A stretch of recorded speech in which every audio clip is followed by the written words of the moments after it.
Hello viewers, कैसे हो आप? आपका प्यारा सा टॉपिक गॉस थ्योरम, जो आपने इससे पहले जो वीडियोस अपलोड कर रखा है इस चैनल में, आपने उसको देखा होगा। अगर आप न्यू व्यूवर हो, नए स्टूडेंट हो, पहली बार मेरे चैनल को आप देख रहे हो, व्यू कर रहे हो, तो मेरा सजेशन है आपके लिए कि आप इसको सब्सक्राइब कर लें, क्योंकि ये 12th का जो बोर्ड एग्ज़ाम का जितना टोटल सिलेबस है, ये 1 बाय 1 पूरा सिलेबस यहाँ कवर किया जा रहा है। अपार्ट फ्रॉम दैट, उसके अलावे आपको अगर नोट्स की दरकार है अंग्रेजी में, इंग्लिश में या हिंदी में, वो भी आपको फ्री ऑफ कॉस्ट अवेलेबल है। तो बच्चों, ये आपने गॉस थ्योरम पहले से देख रखा है, पहले से सब्सक्राइब किए वो और बेल आइकन को प्रेस कर रखा है, तो ये इन्फॉर्मेशन आपको, नोटिफिकेशन आपको मिलता जाएगा, कब क्या अपलोड हो रहा है सारा आपको जानकारी मिलता जाएगा। तो बच्चों, हम लोगों ने गॉस थ्योरम पर रखा है। मैंने कहा था कि बोर्ड एग्जाम और कॉम्पिटिटिव एग्जाम के लिए ये जो गॉस थ्योरम है काफ़ी इंपॉर्टेंट टॉपिक होता है इलेक्ट्रोस्टैटिक्स का, और उसके अंतर्गत हम लोगों ने गॉस थ्योरम को डिफाइन करा था। उससे रिलेटेड दो टर्म था हमारा, एरिया वेक्टर या वेक्टर एरिया और इलेक्ट्रिक फ्लक्स, उसको बताया गया था। फिर गॉस थ्योरम के बारे में बताया गया था, उसका डेफिनेशन, उसका प्रूफ। फिर गॉस थ्योरम से हम कूलम्स लॉ को कैसे डिराइव करेंगे, यहाँ तक हमने बता चुका था।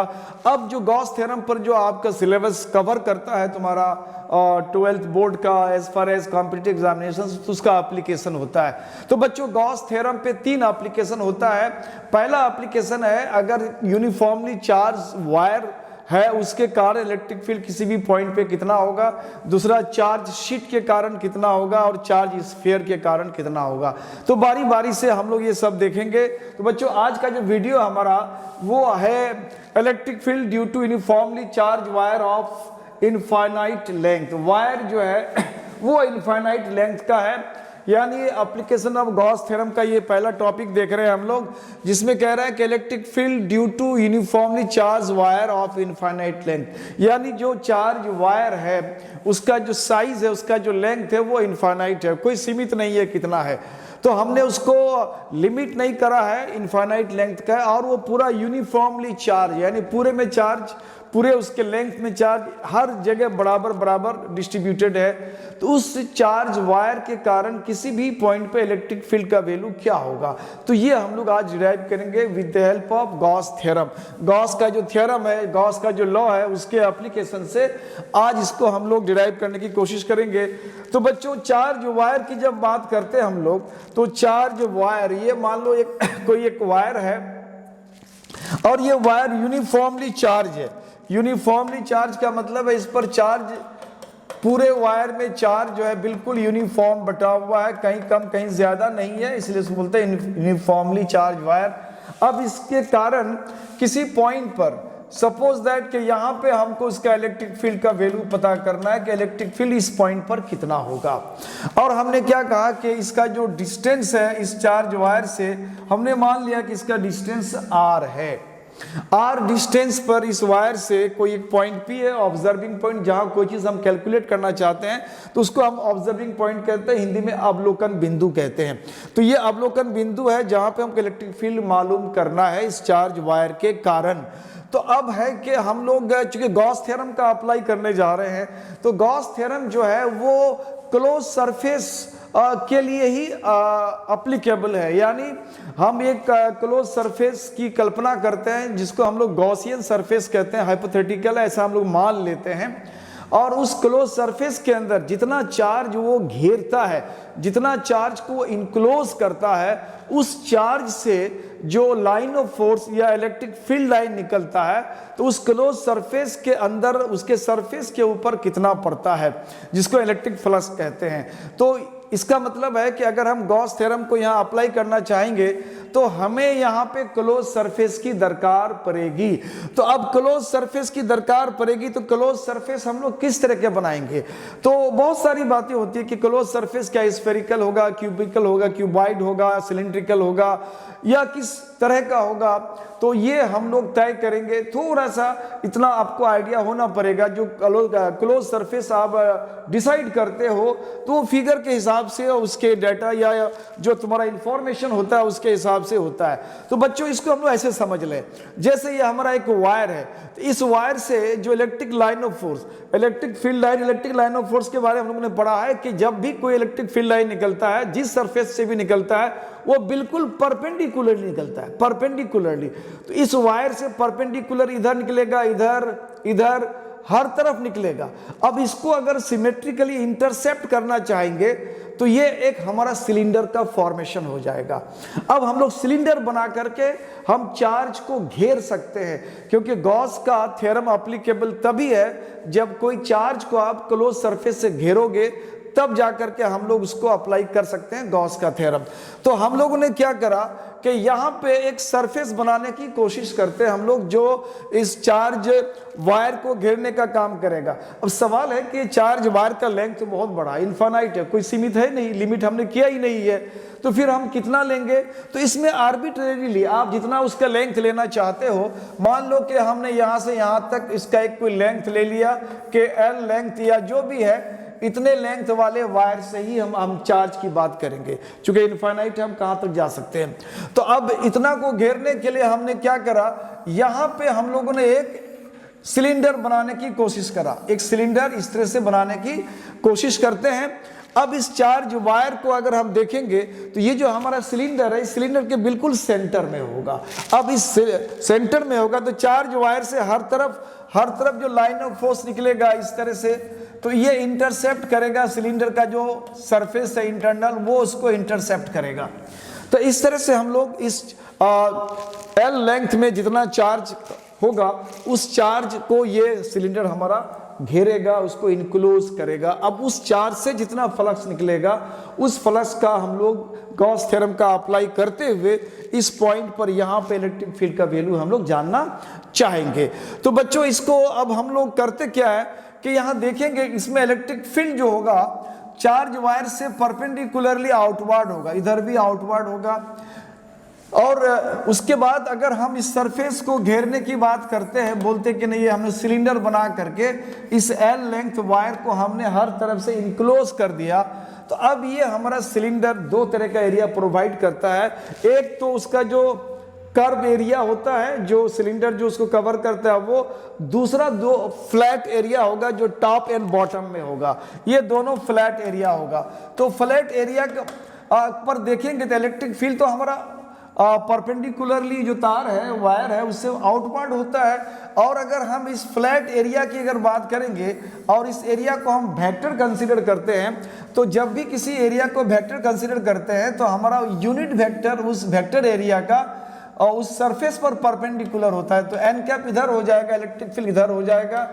इसी तरह से इस सरफेस की अगर बात करेंगे तो इस पर जो यूनिट वेक्टर एन कैप है परपेंडिकुलरली आउटवर्ड होता है, इलेक्ट्रिक फील्ड का डायरेक्शन इधर हो जाएगा। इसका मतलब ये दो फ्लैट एरिया में इलेक्ट्रिक फील्ड और वेक्टर एरिया के बीच का जो एंगल होगा वो 90 डिग्री हो जाएगा। तो जब इलेक्ट्रिक फील्ड और वेक्टर एरिया 90 डिग्री होता है तो फ्लक्स का वैल्यू 0 होता है। ऑलरेडी हम लोग इलेक्ट्रिक फ्लक्स में देख चुके हैं। तो हम लोग अब इसको समझने के लिए थोड़ा सा एक पिक्चर को देख लेते हैं। यहाँ पे बच्चों देखो, यहाँ पे हमारे पास एक चार्ज वायर है, हमने थोड़ा सा मार्जिनली चार्ज वायर को थोड़ा सा थिक दिखा दिया, दैट इज वायर है। तो ये चार्ज वायर है, इसमें हमने पॉजिटिव चार्ज यूनिफॉर्मली भर रखा है। अब हमने क्या करा कि गॉस थ्योरम का अगर हमने अप्लाई करना है तो अब किसी पॉइंट पर हमने कहा कि कहीं पर भी किसी पॉइंट पर इसके सरफेस पर किसी भी पॉइंट पर हमें इलेक्ट्रिक फील्ड का वैल्यू निकालना है, जिसका डिस्टेंस हमारा कितना होगा, आर होगा। आर डिस्टेंस पर कोई एक पॉइंट पी होगा और यह इलेक्ट्रिक फील्ड हमें मालूम करना है, पता करना है। तो हमने क्या करा, इस चार्ज वायर का एल लेंथ, कितना लेंथ लिया हमने, एल लेंथ कंसीडर करके उसको हमने सिलेंडर से घेर दिया, उस चार्ज को हम लोगों ने इनक्लोज कर दिया। अब मान लेते हैं कि जो चार्ज वायर है उसका जो लीनियर चार्ज डेंसिटी होता है, उस लीनियर चार्ज डेंसिटी को हमने मान लिया लैम्डा मान लिया। Let linear charge density equal to lambda ले लिया। यानी लीनियर चार्ज डेंसिटी का मतलब होता है चार्ज अपॉन लेंथ, इसको हम लोग लीनियर चार्ज डेंसिटी कहते हैं। इसी तरह से चार्ज अपॉन एरिया कर देंगे तो इसको बोलते हैं सरफेस चार्ज डेंसिटी, और चार्ज अपॉन वॉल्यूम कर देंगे तो उसको बोलते हैं वॉल्यूम चार्ज डेंसिटी।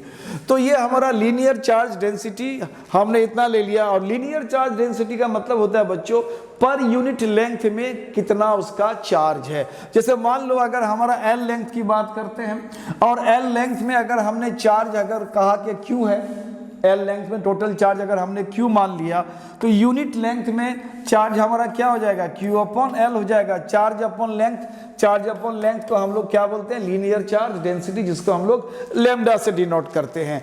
तो इस तरह से इस चीज को हम लोग यहाँ पे लेके चल सकते हैं। तो अब हम लोग क्या करेंगे, थोड़ा सा गॉस थ्योरम का यहाँ अप्लाई करते हैं। तो गॉस थ्योरम का जब अप्लाई करेंगे तो हम लोग कहते हैं कि गॉसियन सरफेस कितने चार्ज को इनक्लोज करता है। तो गॉसियन सरफेस कितने चार्ज को इनक्लोज करता है, तो डायरेक्ट हम यहाँ लिखेंगे अकॉर्डिंग टू गॉस थ्योरम, यानी अकॉर्डिंग टू गॉस थ्योरम या गॉसेस लॉ भी बोला जाता है। आज के डेट में ये थ्योरम भी चलता है। तो गॉस थ्योरम के अनुसार हम लोग क्या देखेंगे कि इलेक्ट्रिक फ्लक्स जो होता है, इलेक्ट्रिक फ्लक्स ये वैल्यू हो जाएगा। उसके बाद electric field into vector area, electric field into vector area, यानी दोनों वेक्टर अगर है हमारा तो दोनों के बीच डॉट प्रोडक्ट होता है।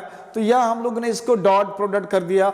अब इलेक्ट्रिक फ्लक्स की बात करेंगे और गॉस थ्योरम की अगर बात करते हैं तो वो क्या होता है, 1/ε0 इनटू चार्ज होता है। तो इलेक्ट्रिक फ्लक्स चूंकि गॉस थ्योरम अप्लाई कर रहे हैं तो डायरेक्ट गॉस थ्योरम के हिसाब से वैल्यू यही होता है हमारा 1/ε0 इनटू चार्ज। और ये चार्ज कौन सा है, तो वो चार्ज है जो हमारा ये गॉसियन सरफेस, हमने सिलेंडर मान लिया है, बेलन मान लिया है, उस सिलेंडर के अंदर कितना चार्ज कवर होता है, कितना चार्ज घेर के रखा है वो। अब यहां से ये फॉर्मूला से हम लोग देखेंगे, इसको बोलते हैं integration of the close surface. ये जो हम एक रिंग लगा देते हैं साइन ऑफ इंटीग्रेशन में, और ये electric field and vector area.